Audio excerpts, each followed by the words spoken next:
हर एक को एक बार जिंदगी में जेल जाना चाहिए। देशद्रोही दिखा, मैं सोचा इसलिए ये किया, तो आज वो खुद ही वापस ले रहे हैं, तो गलती हो गई यही महसूस, वरना एक देशद्रोही को कैसे बाहर आप छोड़ेंगे। 26 सितंबर 2025 को सोनम वांगचुक अरेस्ट होते हैं और 14 मार्च 2026 को वो जेल से रिहा हो जाते हैं। ये खबर आप सब लोगों ने बड़े ही इंटरेस्ट के साथ देखी भी होगी, सुनी भी होगी कि जाने माने क्लाइमेट एक्टिविस्ट, एजुकेशन रिफॉर्मर जो हैं लद्दाख के, उनको जो है पुलिस ने डिटेन कर दिया था। खबरें आपने बड़ी तेज़ी से देखी, वायरल होती हुई, किस तरह से उनके ऊपर जो है देशद्रोही के इल्ज़ाम लगे, उनके ऊपर जो है नशे लगाया गया। अब जो हैं वो बरी होकर लद्दाख जो हैं अपने घर वापस पहुंच चुके हैं। और जो पहली तकरीर उन्होंने वहाँ पर की, जो उन्होंने पहला अपना भाषण दिया, जो कुछ उन्हें शब्द रखे, वो बड़े ही इंटरेस्टिंग थे, बड़े ही इंटेलेक्चुअल थे, जिसमें साफ साफ सुनने को मिलता है कि जेल जैसी जगह कोई हो ही नहीं सकती जहाँ पर आप एकांत रहते हो और आप एकांत में बड़ा कुछ सीख सकते हो। जो कि उनके शब्द जो हैं सोशल मीडिया के ऊपर जो हैं बड़े तेज़ी के साथ लोग देख रहे हैं, समझ रहे हैं कि क्या कुछ सोनम वांगचुक जो हैं जोधपुर की जेल से सीख कर आए हैं। और जिस तरह की अपेक्षा उनसे लगाई जा रही थी, वो बिल्कुल उन पर ही खरे उतरे हैं। जितने सटीक और अच्छे शब्द जो हैं उनसे, उनके मुंह से निकल कर आए हैं, वो काबिल तारीफ़ हैं।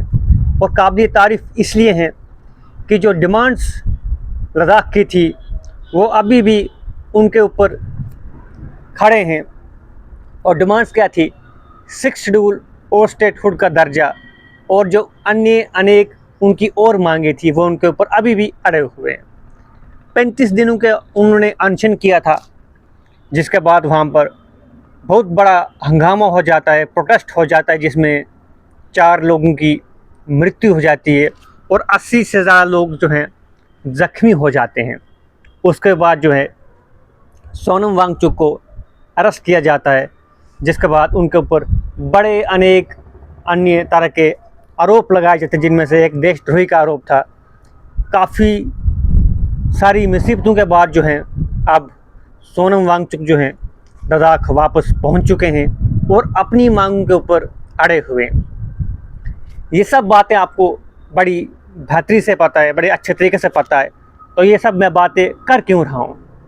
जम्मू कश्मीर और लद्दाख, ये एक पहले सब कुछ साथ में था, यानी कि एक ही स्टेट थी। उसके बाद जम्मू कश्मीर अलग यूटी बन जाती है और लद्दाख जो है अलग यूटी बन जाती है, जो कि अब स्टेटहुड की मांग वो भी कर रहे हैं। जम्मू कश्मीर को इससे क्या कुछ सीखना चाहिए?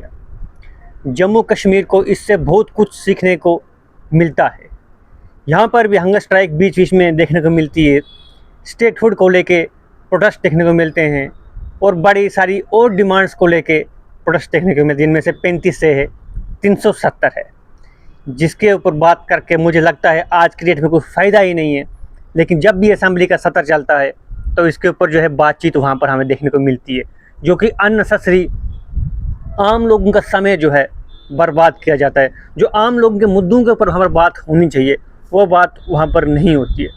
फ़िलहाल हम बात करते हैं कि किस तरह से हम अपनी बात जो है सरकार के सामने रख सकते हैं।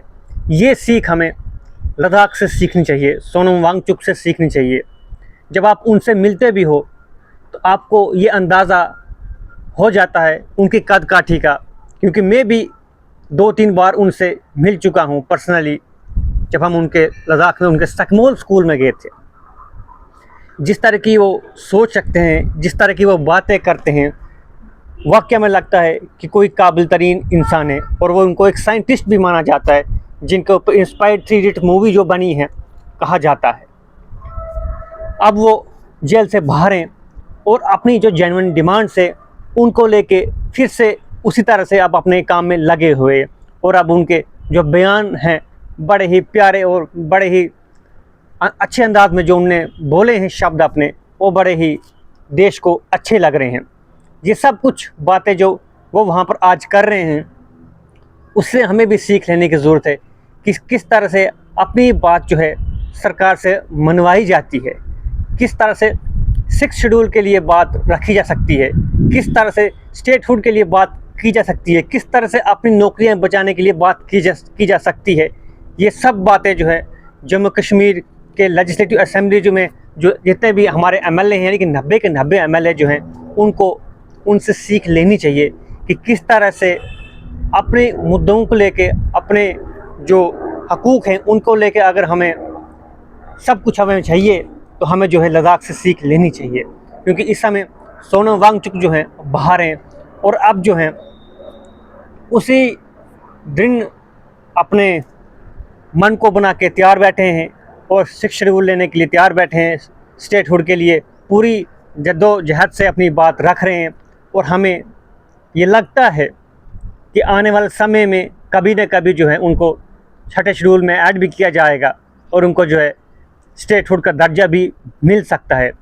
और जिस तरह की देशभक्ति हमें वहाँ पर देखने को मिलती है वो किसी और इलाके में देखने को नहीं मिलती, किसी और स्टेट में देखने को नहीं मिलती है। नहीं तो जब प्रोटेस्ट होता है तो बड़ी सारी प्रॉपर्टीज़ का नुकसान होता है, गाड़ियाँ जलाई जाती हैं, बहुत नुकसान किया जाता है। लेकिन इस तरह के हालात लद्दाख में न पहले कभी बने थे, न उस समय बने और न मुझे लगता कभी आगे बनेंगे। लेकिन जम्मू कश्मीर में ऐसा होता ही रहता है, इसलिए जम्मू कश्मीर को लद्दाख से सीख लेनी चाहिए। और मुझे लगता है सबको पर्सनली उनसे बात करनी चाहिए, उनसे सीख लेनी चाहिए, उनसे तजुर्बा पूछना चाहिए और जो कुछ वो कर रहे हैं उस तरह की कोशिश जम्मू कश्मीर को भी करनी चाहिए, ताकि जम्मू कश्मीर को भी जल्द से जल्द स्टेटहुड का दर्जा मिले और जो और बातें हैं, मुद्दे हैं, परेशानियां हैं, उनके ऊपर भी बातचीत हो सके।